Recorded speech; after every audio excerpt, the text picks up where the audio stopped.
फांसी रया जरा चिने ओ आंदोलन चिने ओ लड़ाई ते जों थाक तंलिया जमातिया हा होता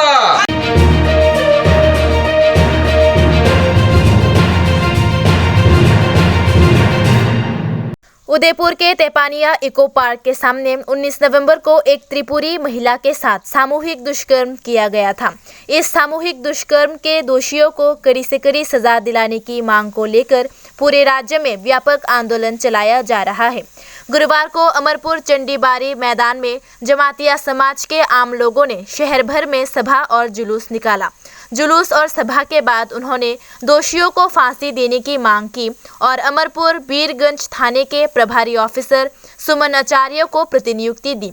इस दौरान जुलूस के बीच में भारी पुलिस बल तैनात कर दिया गया। बीरगंज थाने के सामने प्रदर्शनकारी दोषियों को फांसी देने की मांग करने लगे। तो शास्ति मारुनाय बने उपयुक्त शास्ति ताम अब अंका फांसी